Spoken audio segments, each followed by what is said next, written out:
Camera's live. Thank you very much and good afternoon. Welcome to the regular board meeting of November 25th, 2020. Before we begin, I'd like to recognize this meeting is taking place on the traditional territories of the Coast Salish people. And with that, we will get underway. The first item on our agenda today is the approval of the agenda. Are there any changes or additions to the agenda before approval? Thank you, Mr. Chair. There is an addition to the closed session meeting, item CSNB1, a CAO report under section 91C of the Community Charter. Thank you. Any other deletions or additions? Director Sebring. Yeah, I'm just wondering, Director Wilson sent out an email earlier with respect to a staff issue to do with public consultation. Wondering if we could add that to the closed agenda under staff and personnel. So that would be 91C, I believe, of the Community Charter. Okay, thank you. I was looking for some clarity on that as well. So Ms. Legault, if you're okay with that, if we make that addition to the closed agenda. So I'm not familiar with the content, so I will rely on directors at this point. And if there is something in closed session that shouldn't be, I will make a comment at that point. Okay, thank you. So we'll take the addition of that item as well. Is there any further changes to the agendas? If there's none, if I could have a motion to approve the agenda as amended. Moved by Director Sebring, seconded by Director Toporowski. All those in favor? Any opposed? None opposed, motion carries. Ms. Legault. Thank you, Mr. Chair. Item M1 is the adoption of the regular board meeting minutes of November 12th, 2020. If there's no errors or omissions, if I can have a motion to adopt those minutes. Moved by Director Kuhn, seconded by Director Yanni DiNardo. All those in favor? Any opposed? None opposed, motion carries. Moving on to business arising, Ms. Legault. There is none. Thank you. No public or public input. Sorry, of course there is public input. It's just not on the agenda. Ms. Legault. Thank you, Mr. Chair. 2 items of public input. The first is from Keith Rush, Chair of the Board of Trustees of the Thetis Island Improvement District, regarding item CR3 number 4. First responders on Thetis Island never use the ferry. We use the now closed to vehicular traffic community dock for all emergency evacuations. We have not used the ferry in close to 20 years. I'm very concerned that the committee and the CVRD board now believes the dock is not needed for the 16.5 hours each day when the ferry is in service. I've talked to staff about this, who said this misleading false information can be rectified. Maybe I'm overreacting. However, it points to how little the staff and the CVRD know about the dock, our island, and how it functions. This is from our fire chief yesterday, adds emphasis to my points. We never use the ferry whether it is running or not. We haven't done so in over a decade. Once we load a patient onto the boat, there is a 12-minute run to the Chemainus dock. The minimum time on the ferry, if it were already at the ferry dock on Thetis, would be over 40 minutes, and the BCAS paramedics and ambulance would have to be on board to receive the patient, which would mean that they would have had to catch the ferry in Chemainus and travel a minimum of 40 minutes, possibly over an hour, to get to Thetis. This, of course, is not acceptable for emergency patient care, and this is why we use the community dock 24/7. One other extremely important issue to note is that we now must block our 2-lane main road down to one-way alternating traffic using our firefighters for traffic control. This is a safety risk, especially on dark, wet nights. There is no street lighting on our roads. Adding to that inherent safety risk, there can be a ferry docking at the same time, leading to problems for those drivers unloading and drivers trying to catch the ferry. We endeavor to make the patient offloading scene as safe as possible for all the responders and the public. However, we have now increased the risks of accidents and injuries by having to operate on the public road for the duration of the response to the evacuation point. The second submission is from Susan Kaufman. Good afternoon, Mr. Chair. I'd like to provide comment on item 12, public hearings, general comments on process and not content. Mr. Chair, are we seeing the disenfranchisement of electors and the electoral area directors, where once we saw hearings chaired by the director of the area with good public attendance and lively engagement prior to entering the formal part of the public hearing, we now see low public attendance filled with admonishments, rules, and no engagement between the public, the staff, or the applicant. Public meetings are fewer and often not held, citing costs and lack of availability of staff. When does the public get to ask questions? When does the public get to hear from their neighbors? Where once the APC and Parks Commission meetings were open to the public, they are now WebEx-based meetings not available to the public. Public input not only gives an opportunity for the public to share their thoughts with the directors, it offers an opportunity for the public to hear from others within the CVRD. Question period is now reduced to posing questions to the chair without the ability of the directors or staff to have input on the answers and reflects only on the opinion of the chair. Offers to answer questions offline do not serve the public at large, and often those offline answers are not realized. Mr. Chair, perhaps it is time for the CVRD to reflect on its own public engagement policy and ask yourselves if the direction and decisions of the board are meeting the spirit of this policy. And that concludes public input period. Thank you, Ms. Legault, and I believe that takes us down to delegations. Thank you, Mr. Chair. Item D1, Beverly Dondale, CAO Alpha Select Production Services, Inc., and Josh Handyside, CAO Malahat First Nation, regarding the Malahat Film Studio's request for a letter of support, and this is for information. Thank you very much, and welcome to our presenters. Are you going to be sharing a PowerPoint with us, or do you just have some words to share? We have a video we're going to try sharing here if it all works well, which I think wraps the project better than a PowerPoint can. So we'll see how this. Okay, so I'm going to make a suggestion before you do that, because when a video is shared through WebEx, it really brings down the bandwidth required, or greatly increases the bandwidth requirements to the directors while the video is on. If you just shut off your video, it'll just minimize the load on the system and give the video the best chance, which is still probably less than 50-50 of broadcasting smoothly through the interface. So we're all still here, Mr. Handysides. Just keep in mind that we're watching and listening, and our videos will return when your video is complete. Okay, perfect.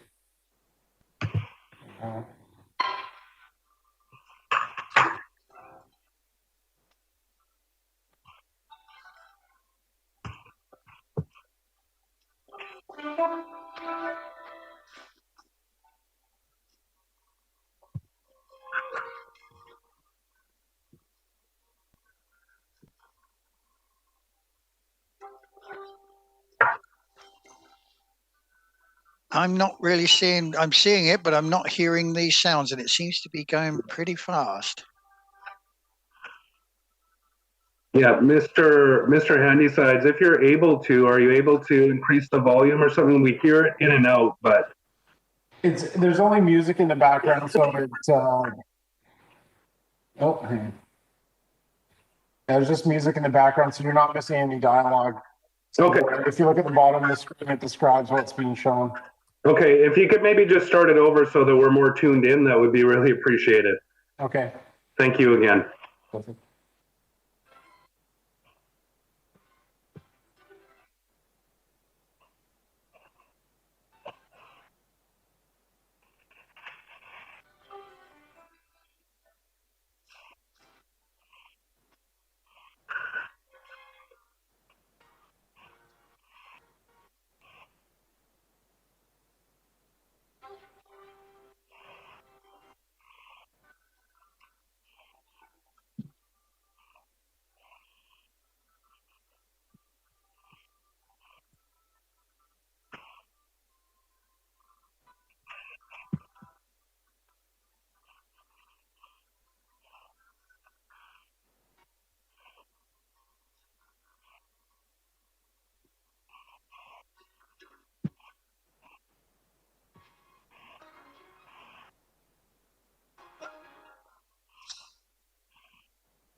Thank you very much. If we'll get everybody's videos back on, you'll see us all pop back into frame. So thank you for the rendering. Like me like many others, I love a good render. That was definitely a rapid fire. Was there anything else you'd like to share with the board before we go to questions? Yeah, I think just a few points that we're being, you can see from this, the scale of this is located on Malahat Nation Reserve, just south of Mill Bay. And, the project is almost 80-acre site. So it's quite a large development, and, we're looking at in the studio proper up to 1,500 employees long-term, plus there's other businesses associated, including the accommodation, the affordable housing, and other components we're looking at as well. And that's so we see, upwards of a few thousand jobs in this project, which with the likely multiplying effect, it would likely mean for the Calgary Valley Regional District that we'd like to see a 7 times multiplier in that. So this project would then, for the points were relevant to why we're coming to this group, is we see this being a big growth driver for other business in the area and supporting small business. And with the project, the way it's envisioned, all the services for it are being provided on the Malahat Nation land. And in fact, we may end up with excess services in terms of water and things, which may help contribute to the shortfalls in Mill Bay over time. So that we may end up, as we develop here, being a contributor off the reserve into what the regional district's systems. And we already have agreements in place with Mill Bay Fire Improvement District. So if this project goes ahead, we have a funding agreement where, as this goes ahead, they'll provide fire service, we provide funding, which will largely grow the base of funding for Mill Bay Fire and help provide better service in the area. And that, so we looked at all the pieces and sort of laid out a project that has low impact to the regional district, but will likely cause a benefit outside of Malahat Nation lands. And so we're at the point we finished our pre-feasibility. We're lining up to go into feasibility on this project, and all going well, this is a project that we could see within a few years. Before we go to questions, I think Beverly has a few things she's going to share about about our partners on this too, because I think there'll be questions. Well, why do we think we can pull this off here? And it's a big part of it is with Beverly. There's a group of people who've done this exact thing in another location in the world. So, thank you. Go ahead, Beverly. Yeah, thank you for the time. So Nick Studio Design was responsible for creating a studio-based industry in Cape Town, where there was practically no location-based industry at all. It's called Cape Town Film Studios, and it's currently at capacity post-COVID, and it has a waiting list with people who are paying a non-refundable deposit, which is something that was unheard of prior to COVID. So that's another really kind of interesting thing. Between his efforts in Cape Town, Malahat Nation, and I have a company called Green Spark, and we will be working together to create a leading industry in green initiatives that will focus on reducing waste, cut emissions, and minimize our overall footprint. And I think the thing that probably you all know, but just in case, When you change from location-based to a studio-based, production time in regions increase. So it means that we not only capture the production time, we get the pre-production and the post-production, which makes a huge difference. With a studio of this scale, the equipment and services stay on the island. I already have commitments from White's International, and they are the largest film equipment supplier in Canada. I also have Riggit, the largest rigging equipment supplier in Vancouver, willing to come. And they also want to work in the training so that there's safety training as well. And basically the production costs increase, obviously, because of all of the manufacturing and production costs to that, which I would say enhances the livability of CVRD and all their residents. And lastly, the Technical Academy is an apprentice-based academy. So, and it also looks at skill transfer. So not only will we be creating opportunities for apprenticeship, there's also going to be a lot of opportunity to transfer skills that people already have. And then I guess we're also looking at focusing on the region, that like 15 kilometers, like that region, so that we're focusing on local first and training people first, and then going beyond that once we kind of hit capacity and people that need the training. And yeah, so we, with that, it doesn't really focus, that video focuses more on the film rather than the industrial park, shopping village, and hotel that we're going to be building as well. And so we actually will have these services and equipment people building on close to the studio, which is what we need them to do. But it also allows an opportunity to partner with First Nations in the pursuit of shared objectives and joint ventures with all of these different businesses that we're excited and looking forward to doing. And I think that's it. Thank you. Yeah. I have Director Wilson. Is that it for the presentation part? And then I can go to questions. Great. I have Director Wilson and Director Salmon. Any others? Go ahead, Director Wilson. Thank you, Mr. Chair. Thank you, John. And Beverly, that's good stuff. This looks really very, very good, and I have no problems about supporting this whatsoever. One of the good things about this, and there are many, is the fact that you mentioned apprenticeships and training. This is something which has been sadly missing, not just in the film industry, but throughout industry in Canada, and that includes just about every facet. And we need to bring the young people back in again. Apprenticeships, brilliant things. They were one of the really sought after things, certainly when I was growing up, and we need to bring that back again. One of the things I found in Finland when I was working there for a while was they had a brilliant system, which I'll explain to anyone if they need to.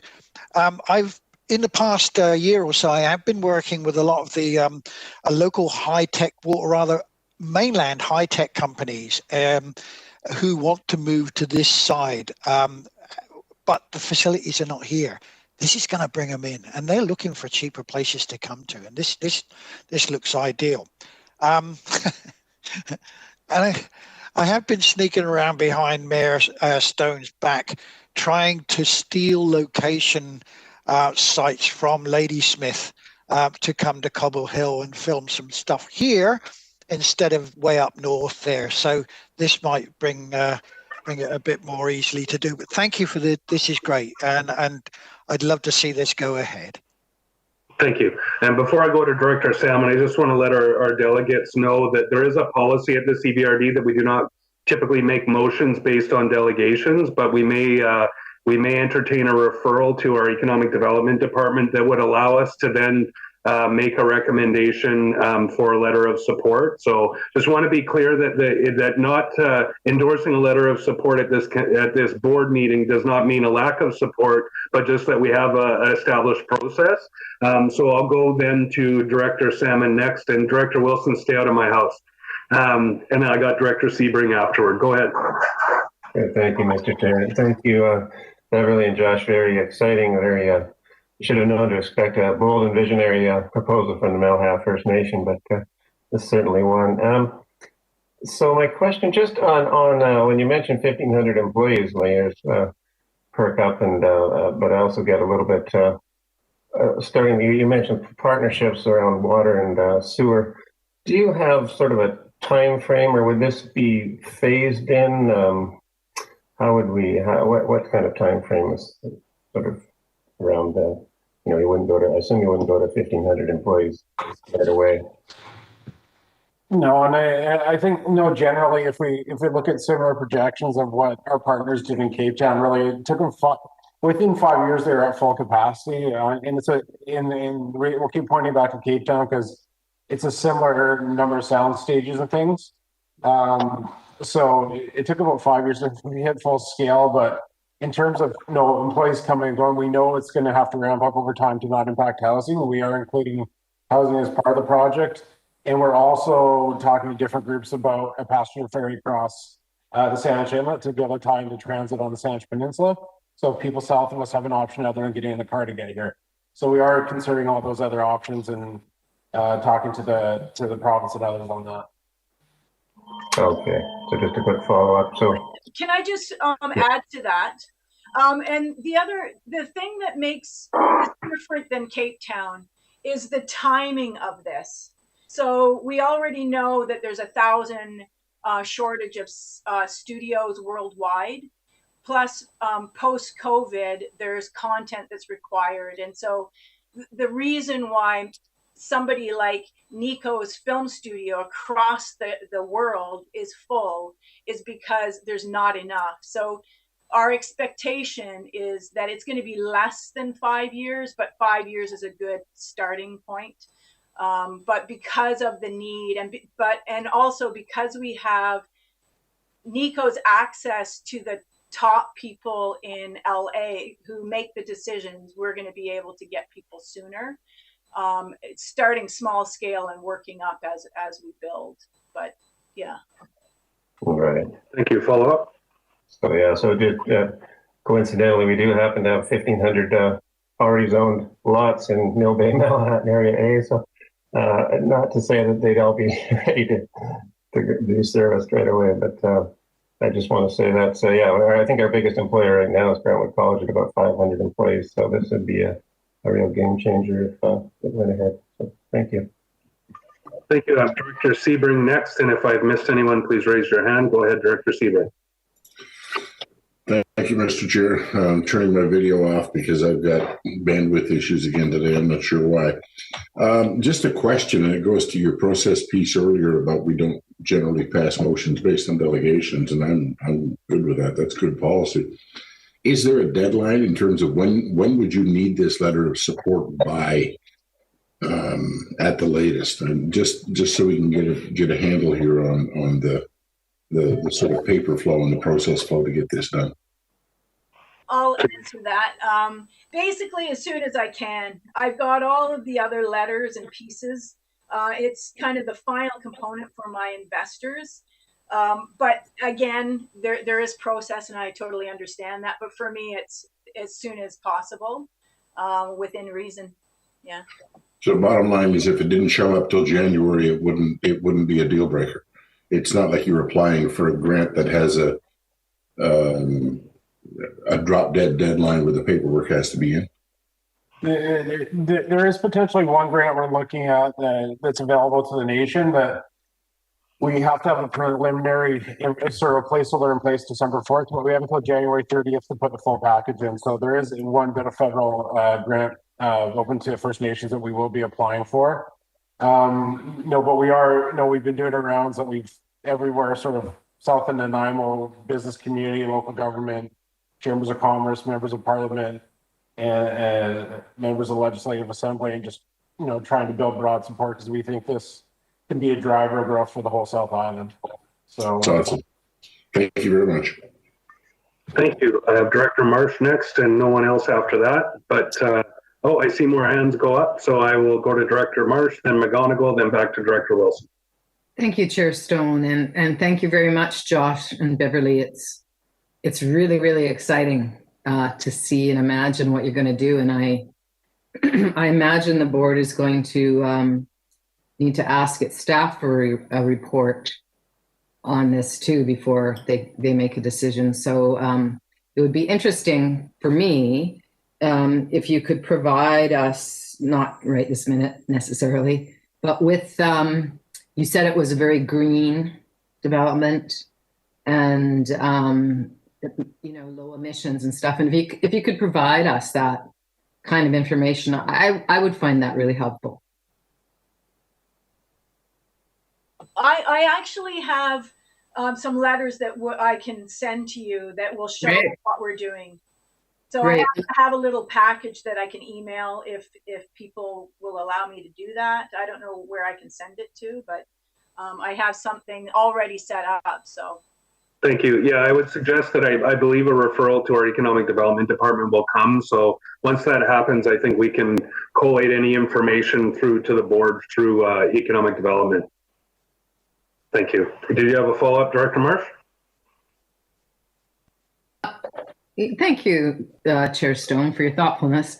Just, yeah, it's almost numbingly exciting to think that, Mill Bay could become kind of a mecca of film. And certainly when you think about within the whole island, the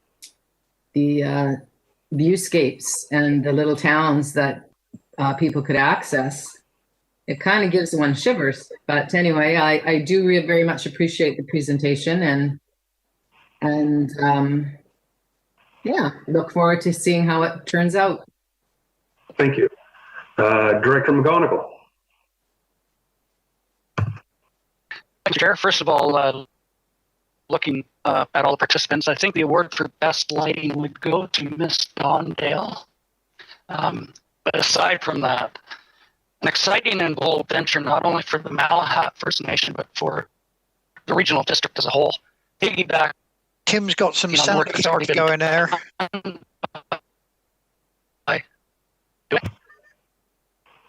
Sorry, Director McGonigal, you're breaking up there. I think it's a bandwidth issue. You might try again with your video turned off. Is that any better? Yes. Okay. As I say, it's piggybacking on work that's been done previously by Economic Development on encouraging film industry into the Cowichan Valley.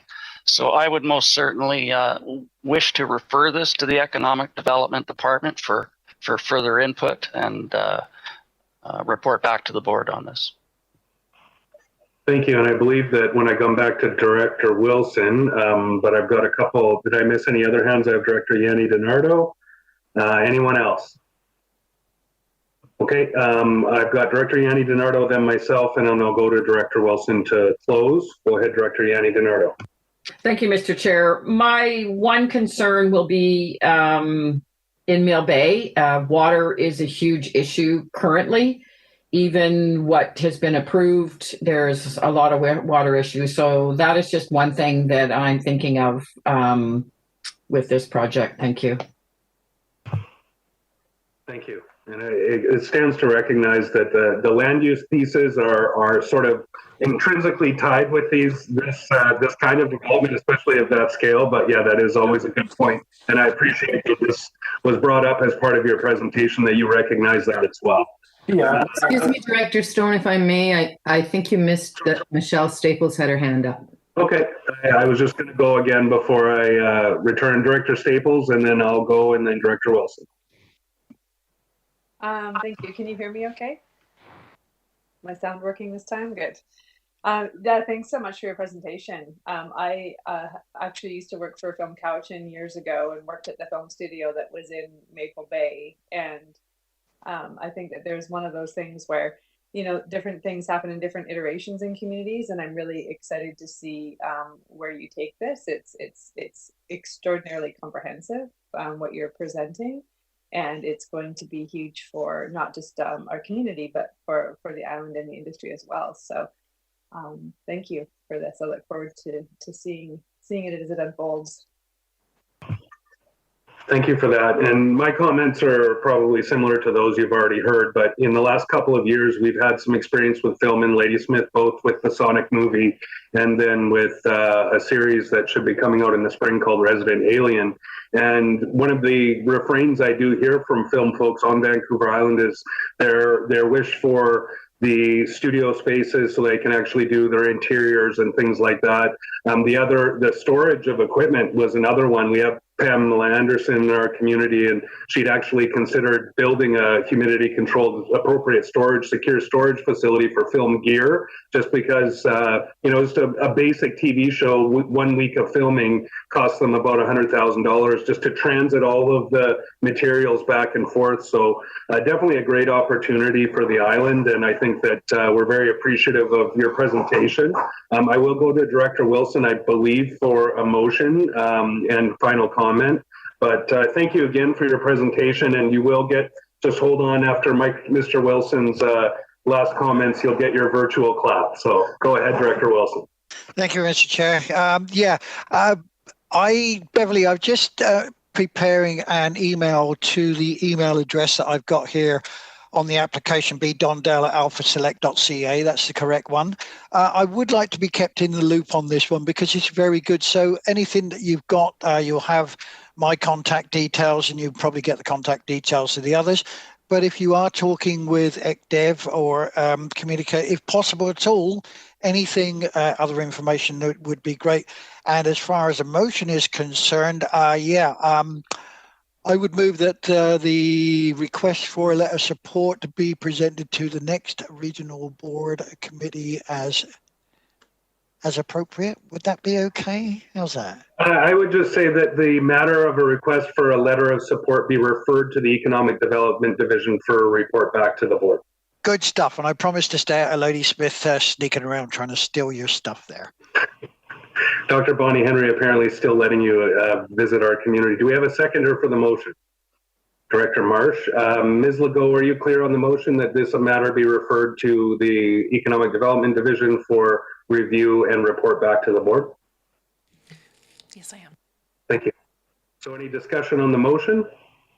Seeing none, I'll call the question. All those in favor? Any opposed? None opposed, motion carries. So again, Josh and Beverly, thank you very much. And Beverly does win our daily award for the best background in lighting, which is fitting for a film presentation. So thank you very much and have a great day. Thank you.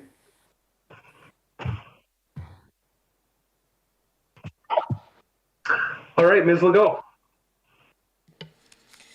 Thank you, Mr. Chair. Item 6, report of the chair. Did you want to introduce those first, or? Thank you. So I will say that in my second year as chair, this is again proved one of the most difficult challenges in receiving the feedback from all of the directors, their input.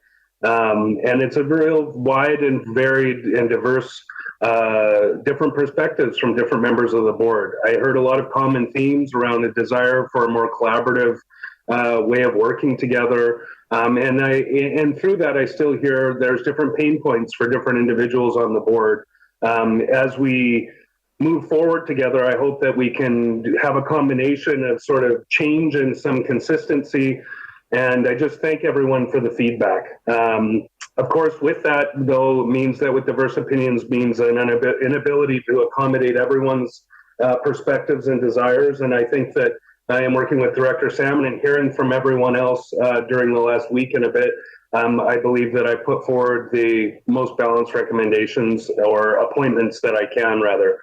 I hope that as we move forward, that those who have expressed desire to chair committees or get more involved will take those opportunities that we hope to present in the next year to do training and to come together in workshop type formats, even if unfortunately it means doing it via WebEx or some virtual format, and to reinvest in our relationships, not only internally but outwardly as well, whether it be with our neighboring First Nations or other community groups.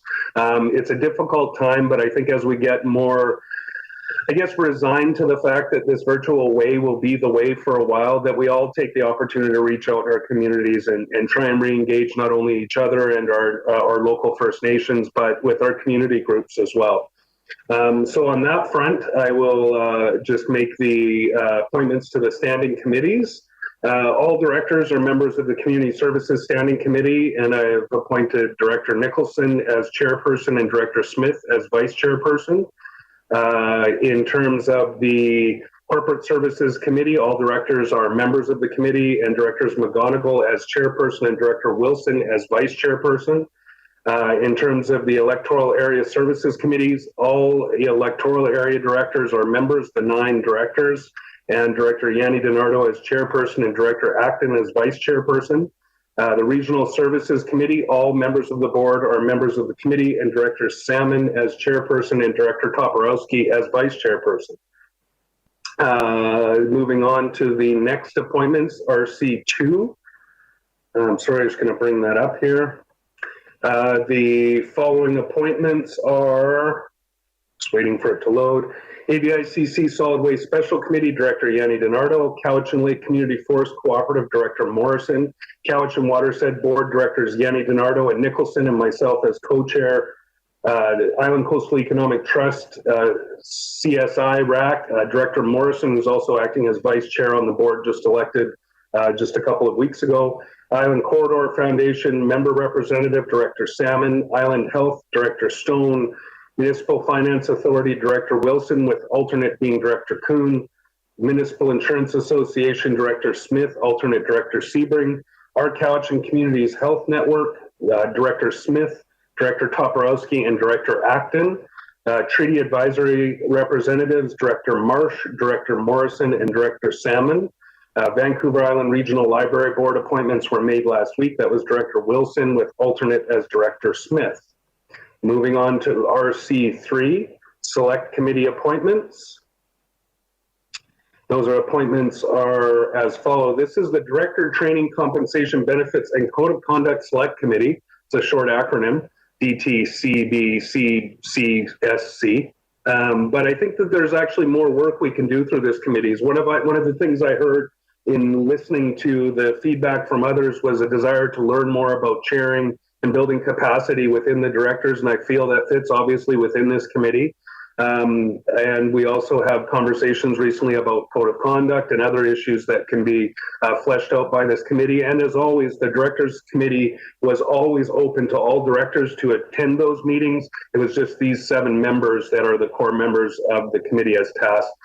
Director Sebring as chairperson, Director Marsh as vice chairperson, Director Acton, Director Yanni DiNardo, Director Nicholson, Director Stone, and Director Wilson. I believe I may have made an error there, but if so, I will correct it. Did I see a hand, Director Sebring? Question? Yes, thank you, Mr. Chair. Back to the RC2, you neglected to roll through the parcel tax roll review, and you skipped over that. It was bullet 10. But my other question has to do with the Island Corridor Foundation Member Representative Director Salmon.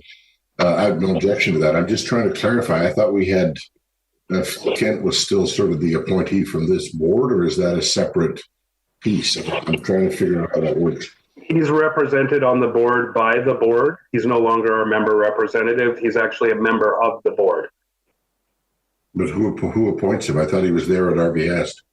I do not believe so. I think they have membership that is actually elected as members. Okay, I'm good. Thank you. Outside of the member appointments, or if he was our recommended member appointment, that's separate from this member representative, and then he's got a term that continues. They will reach out to us at some point, I believe, but I'll follow up with that. And sorry, my apologies then on parcel tax roll review panel, Director Nicholson, Director Smith, and Director Wilson. Sorry, I missed that. Yeah. Okay. Thanks, sir. Thank you very much. And I believe that at this point, Ms. Legault, if I haven't missed anything, that concludes this report. Thank you, Mr. Chair. Normally, because the standing committee appointments are appointments of the chair, we would normally ask for a motion that the board affirm those appointments and then approve the appointments contained in RC 2 and 3, because those are appointments of the board. Okay, thank you very much. My apologies. Those are my recommendations. If there's so Ms. Legault, then we should do those separately. It can be one as 3 parts, or it can be 3 separate motions. Yeah. Okay, I would take one as 3 parts if there was a mover and a seconder. Moved by Director Kuhn, seconded by Director Sebring. Any discussion on the motions? Seeing none, I'll call the question. All those in favor? And those opposed? None opposed, motion carries. All right, Ms. Legault, thank you very much for keeping me on task. Thank you, Mr. Chair. No correspondence or information items. So on to committee and commission reports. Item CR1 is the report and recommendations of the Special Corporate Services Committee meeting of November 12th. Turning it over to Mr. McGonigal. I'm going to stop my video and try to see if that helps. Your Special Corporate Services Committee report on November 12th with a recommendation that staff provide information on the impact of a 0% increase to exempt salaries on the 2021 budget. That's moved by Director McGonigal. Do we have a seconder? Director Salmon, any discussion on that? Seeing none, all those in favor? Any opposed? Director Marsh opposed. Thank you. Moving on to CR. Includes. Thank you very much, Mr. McGonigal. Believe, Ms. Legault, we can move on to CR2. Thank you, Mr. Chair. CR2 is a report and recommendations of the Community Services Committee meeting of November 12th, 2020. Thank you very much. Director Acton. Thank you, Mr. Chair. I would like to make the following recommendations that the following sport tourism event grant totaling $16,000 be approved. That's 1 through 10. And that 2.1, that the 3-year transit expansion plan for 2021-22 to 2023-24 outlined in BC Transit's letter of September 29th, 2020 be approved subject to deferring the 1,400 hours custom service expansion for basic Sunday service from July 2021 to July 2022, and 2, that transit service expansion hours and estimated associated costs for 2021-22 through 2023-24 be incorporated into the 5-year financial plan for transit budget functions 106 and 107. So moved. Moved by Director Acton. Sorry, every time I click, my button's hitting twice. Seconded by Director Marsh. Any discussion on those? Seeing none, all those in favor? Any opposed? None opposed, motion carries. Thank you, Director Acton. Moving on, Ms. Legault. CR3 is the report and recommendations of the Electoral Area Services Committee meeting of November 18th, 2020. Thank you, Director Morrison. We recommend as follows. Number 1, that a grant aid electoral area E, Couch and Station, Satlam, Glenora, and the amount of $3,000 be provided to Couch and Green Community for the Garden Education Center. 2, that CVRD bylaw 4354, Cobble Hills Village Sewer System Management Amendment bylaw 2020 be considered for 3 readings and adoption. 3.1, that the certificate of sufficiency confirming that a sufficient petition requesting inclusion in the Missachi Lake sewer service area be received. 2, that CVRD bylaw number 15, Missachi Lake Sewer System Service Establishment bylaw 1969 be amended to include the property described as PID 030783712 with the legal. And 3, that the amendment to bylaw 15 be forwarded to the board for consideration of 3 readings and adoption. 4, that the Thetis Island Community Wharf options and cost projections marine engineering report prepared by Herald Engineering Services be referred to the Thetis Island Port Commission. And I move those items for all directors. So that's for all directors, seconded by Director Smith. Any discussion on those? Seeing none, all those in favor? Any opposed? None opposed, motion carries. Director Morrison. Item 5, 6, and 7 for electoral area directors only. 5, that the minutes of electoral area B Shawnigan Lake Advisory Planning Commission meeting of October 8th, 2020 be referred back to the electoral area B Advisory Planning Commission. 6, that development variance permit number DVP 20E08 for 4675 Westwood Road be issued. And 7, that rezoning application RZ20B01 for the PIDs listed there be denied, and I move those 3 items. Thank you. For electoral area directors, seconded by Director Yanni DiNardo. Any discussion?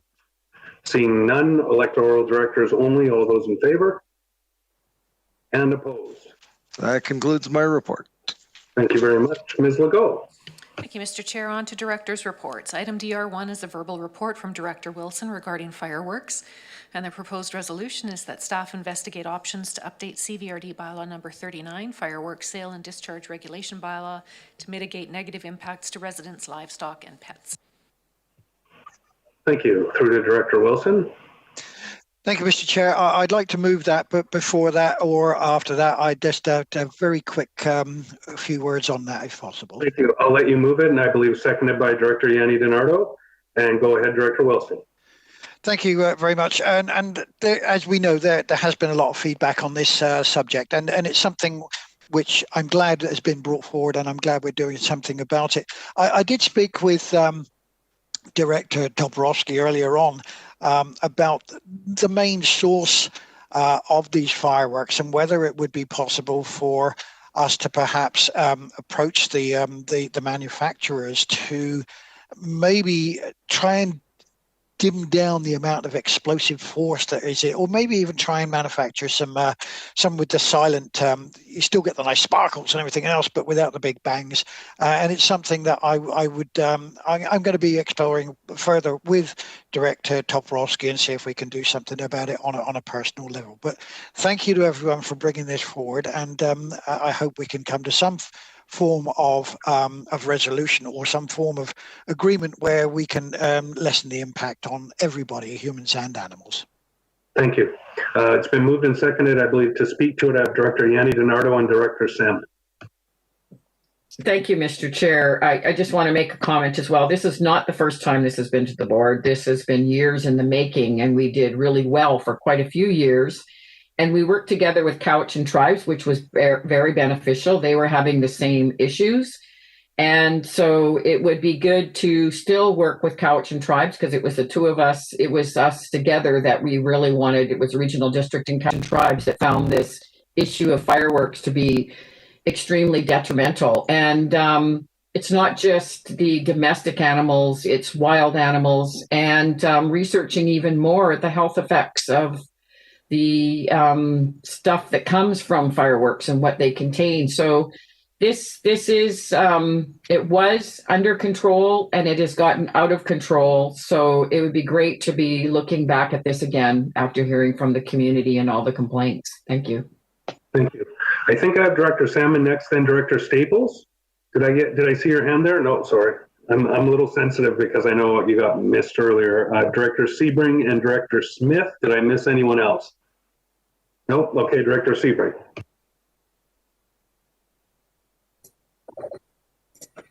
Thank you, Mr. Chair, and I appreciate the history we got from Director Yanni DiNardo on the discussion of Cowichan Tribes. The elephant in the room, in some sense, is the fact that we can regulate the discharge all we want as long as this stuff continues to be available. And we have large swaths of a regional district that are very rural and not readily accessible by bylaw enforcement on a Halloween night. This stuff is going to continue. And the sale of this product is, I think, the biggest issue. And the sale is no longer happening at Cowichan Tribes. It's happening in the Hall First Nation. We've all seen the signs on the highway.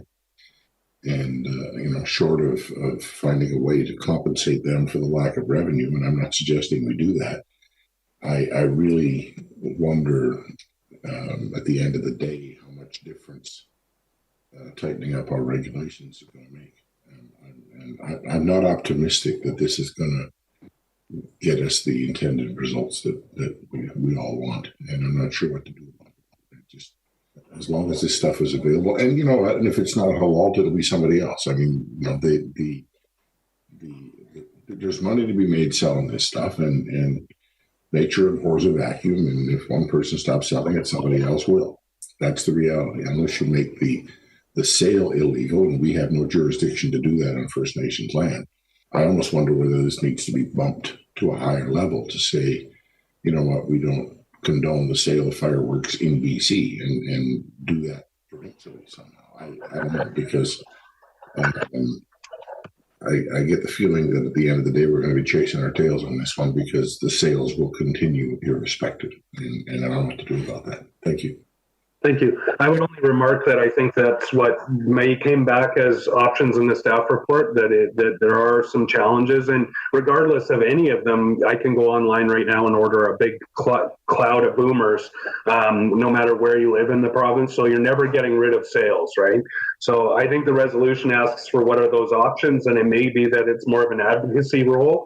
And maybe tightening up a few regulations in terms of sale and discharge where we can. But good points taken. And I think we had a bit of that discussion, but when staff come back with options, hopefully we've got, you know, some suggestions on their behalf. I would go to Director Smith. And did I miss anyone else? Thank you. One of the things that we noticed this year was usually traditionally in Saltaire at Centennial Park, we have a Halloween event that approximately 200 people from surrounding areas attend, and it has a fireworks display. And it's usually minimal time of noise and that. But what we noticed this year is that because we didn't have those fireworks in an environment where people came and enjoyed the fireworks. We had fireworks going all over the place. I mean, I think this year was a different situation in Saltaire because of not having that display.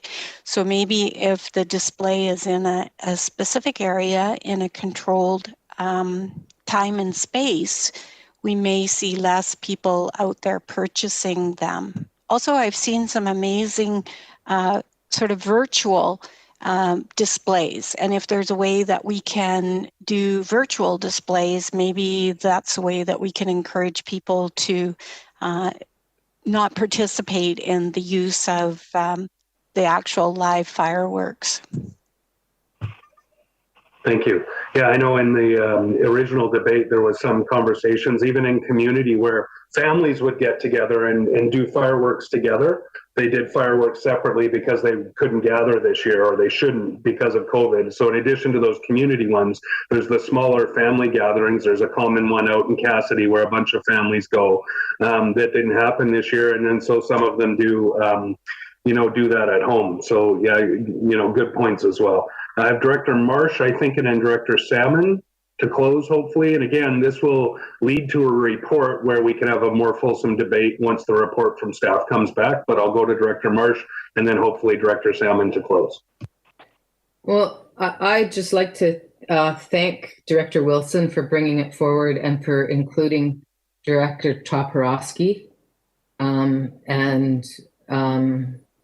don't know where it will lead, and I can't think far enough back because I didn't get to bed from North Couch until quite late last night. But there's many things that were traditions in the past that transitioned to traditions that became the traditions we have now. And I'm hopeful that at some point this will be one of them, at least to have some control over it. But, I heard all the points, and I imagine we'll debate them fully after we get the report. Thank you.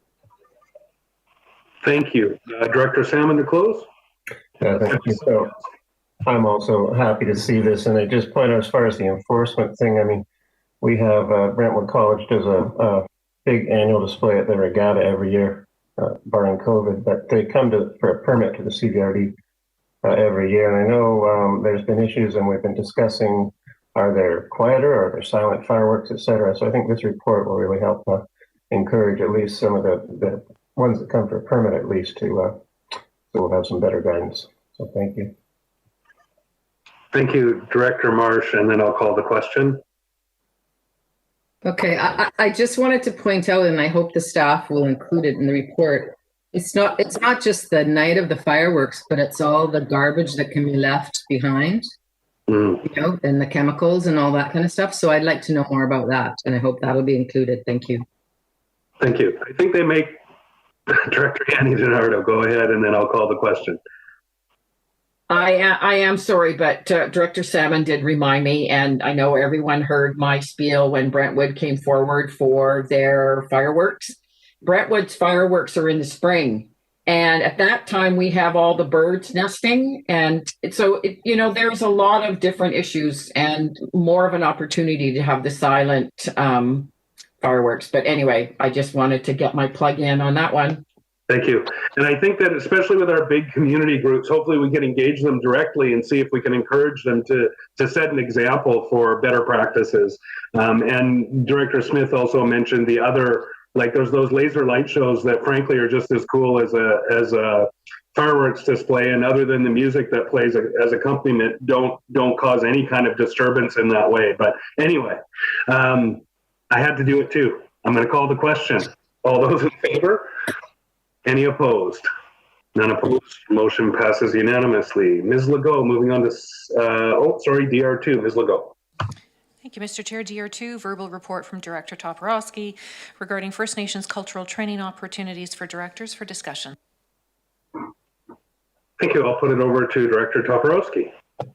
Go ahead. Thank you. Thank you, Chair. Thank you, Board. Yeah, this is just to bring up the opportunity to have some training. I'd like to thank everyone here and also the staff who have started working on the cultural piece of the CVRD. We have this in our strategic plan right now, moving forward.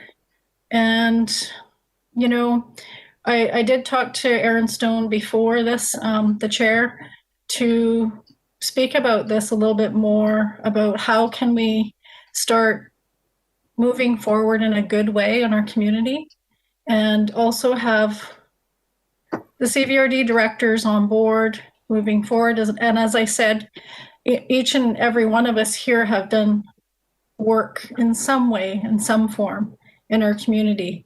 This is to build on this foundation together so we can move together in a good way and implement this in a meaningful way in the strategic plan. I've talked to a few people, members from Cowichan Tribes, and about, you know, not knowing where they would be able to fit in or participate at the CVRD level, or even knowing that they have that voice, and to be able to come and share a concern in a safe environment. I knew I should have wrote this down, but I didn't. Yeah, so I brought this to the First Nations Relations Committee at North Cowichan, and we've passed, and we're bringing it to the councillors next to vote on what kind of online training that we're going to do. I liked what the staff had come up with. On one of the suggestions was Bob Joseph, and I don't know if anybody's familiar with the books that he's written. 21 Things You Should Know About the Indian Act was one book that's been pretty famous. I spoke to a community member, and they really liked the work that Bob Joseph has been doing. He's also started a corporation, Indigenous corporation training online, and working effectively with Indigenous people. So it's just a instructional online thing, and it's 6 hours.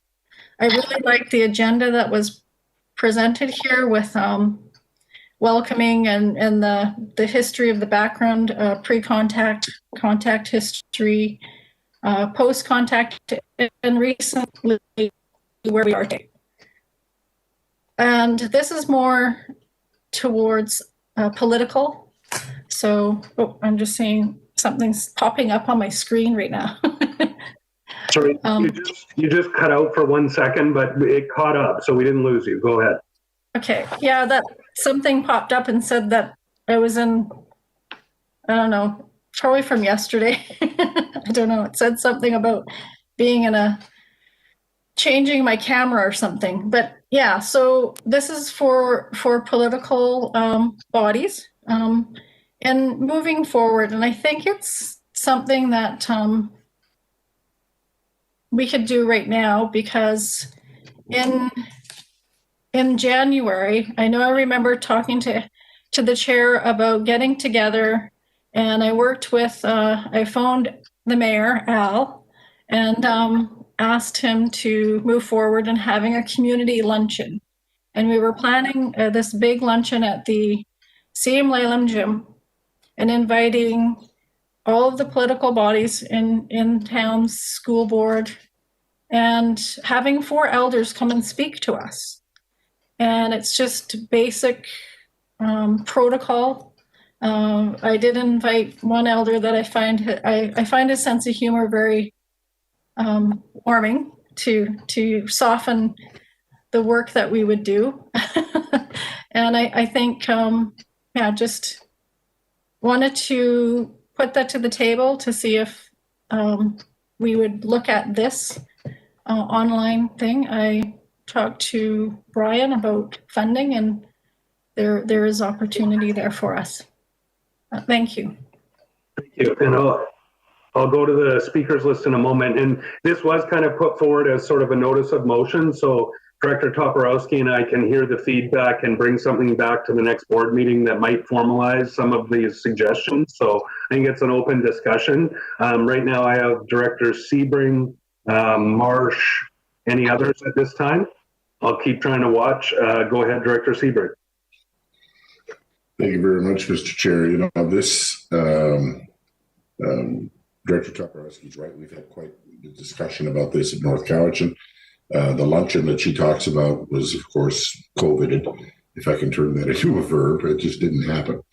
But I just find this discussion very interesting, and it's entirely up to the board. But we now have a director training, compensation, benefits, and code of conduct select committee. This might fall under the director training piece, and perhaps what's appropriate here is that we refer this to the committee, and that staff come with a report there, and that the committee report back to the board. I don't know. It's just one option. If the whole board wants to be involved, I'm fine with that too. I just throwing it out there. Thank you. As this procedurally is sort of a notice of motion from Director Toporowski, it should come to the next board meeting and that could be in consultation with staff and feedback from the directors that it gets forwarded to that committee. But I would give Director Toporowski the opportunity to bring her motion forward at the next board meeting. So this was meant to serve as that notice. Absolutely. No problem. Thank you. Thank you. Director Marsh. So are you suggesting we wait till then to speak? No, I think this was just an opportunity for some open discussion and suggestions, but then that will formulate a motion that will come to the board at the next meeting. Okay, so we're talking about Bob Joseph and no one else, or that was just a name that was brought? That was a suggestion that Director Toporowski made. Great suggestion. Yeah, there's a lot of good people out there. And I really am glad that Director, I was going to call you Doctor. Director Toporowski brought this to this table, as well as us doing it at North Cowichan. I think that,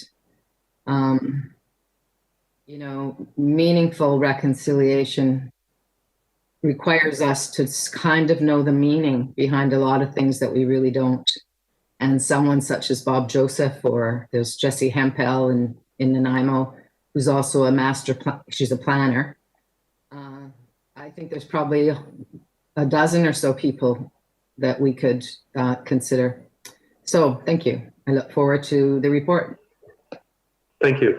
Did I miss anybody who wants to get on the list? I would say that this is hopefully one of several initiatives that we can do. Director Morrison made some great suggestions just at our last board meeting as well about opportunities to engage and educate and build our relationships.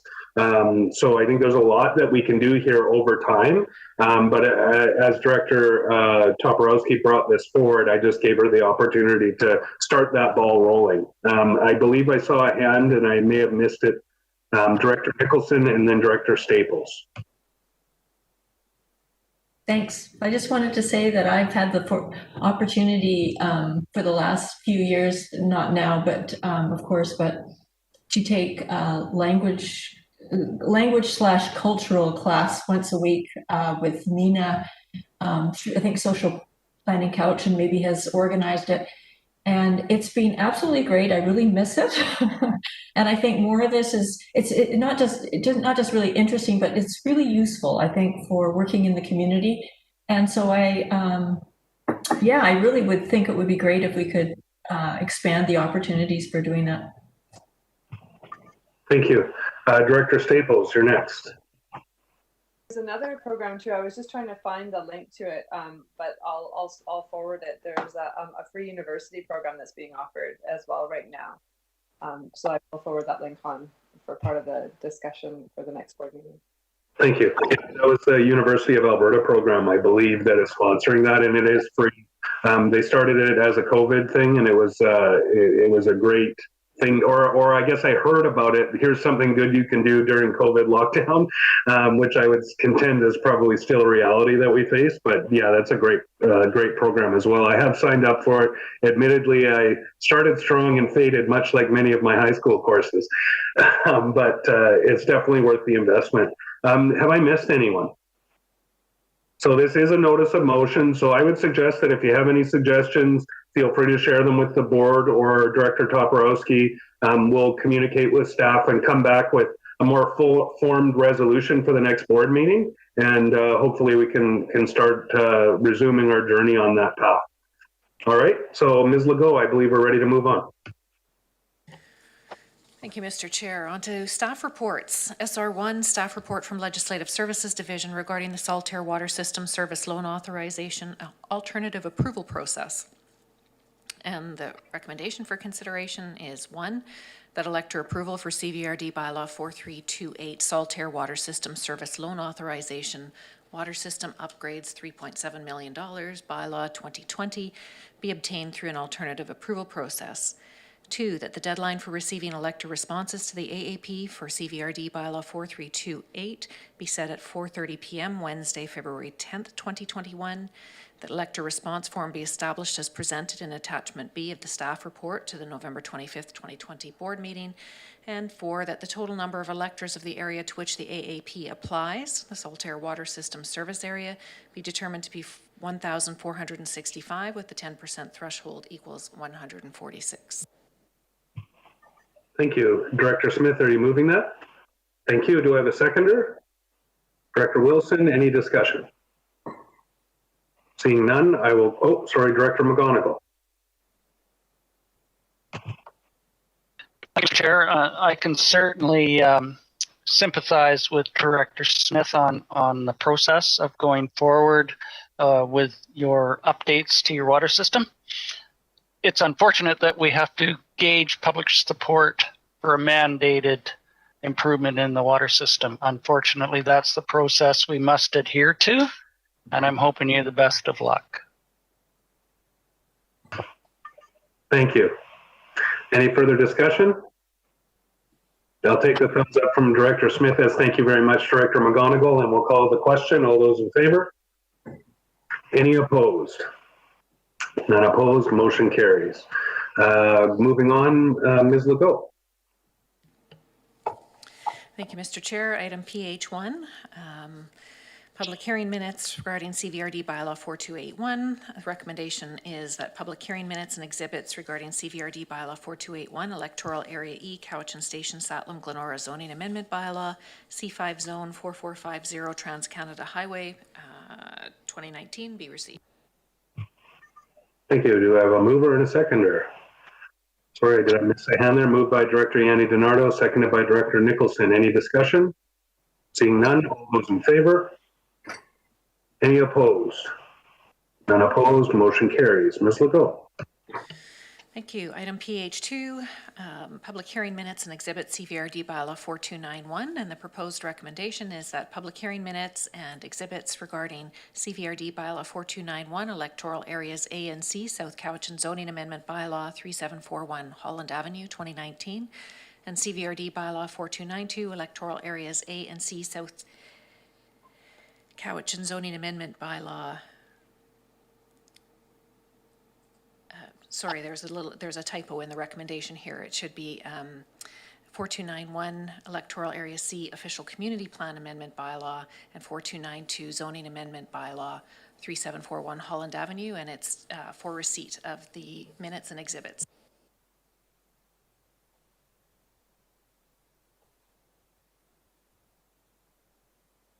Sorry, Mr. Chair, you're muted.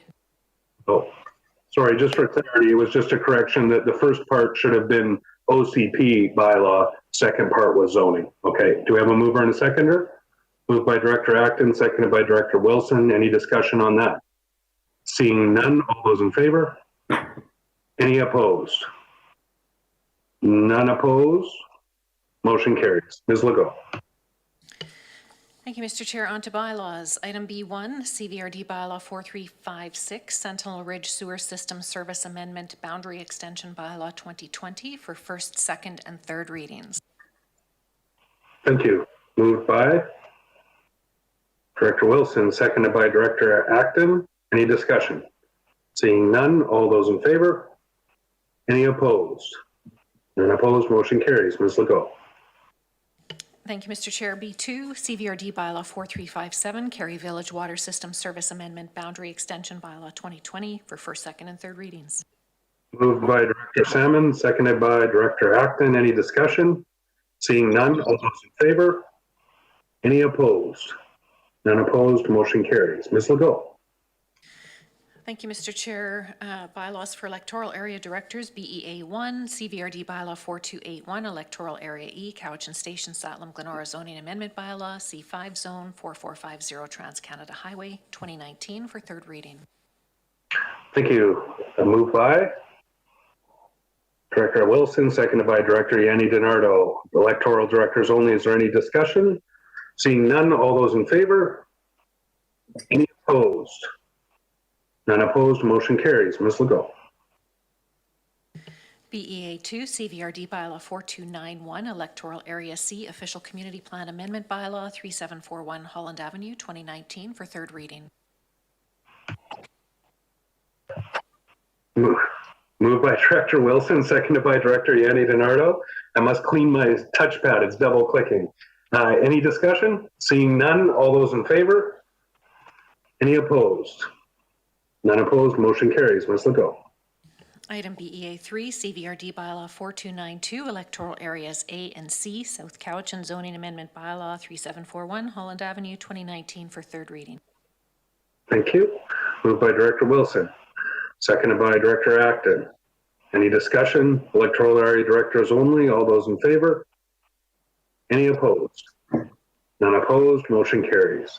I believe, Ms. Legault, that takes us to question period. It does. Let me just check the mailbox here.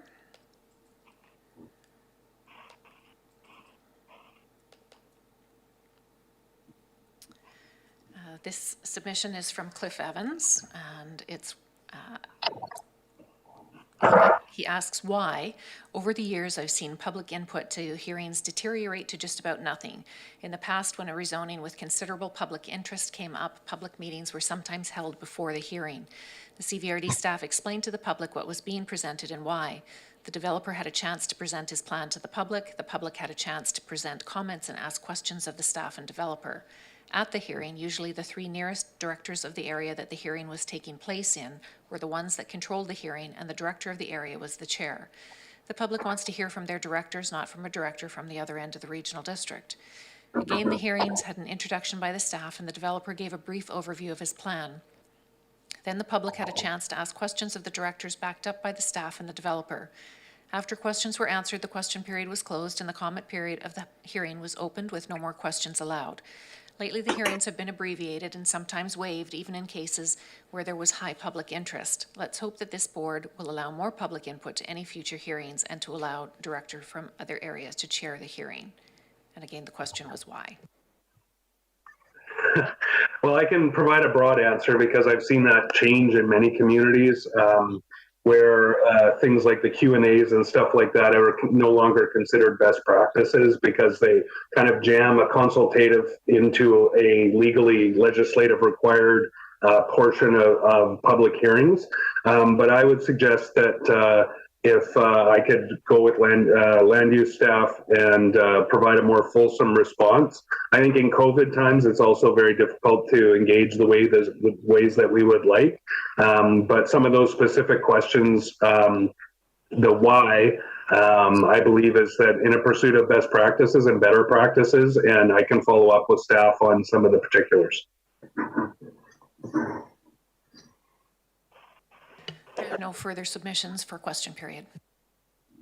Thank you very much. So I believe that will take us to closed session. So I will ask for a motion to go into closed session under the reasons listed in the agenda package. Moved by Director Kuhn, seconded by Director Marsh. We will take about a 10-minute recess. We'll reconvene at 3 o'clock in closed session. I believe there's a separate meeting invite for that. So I will call the question. All those in favor? Any opposed?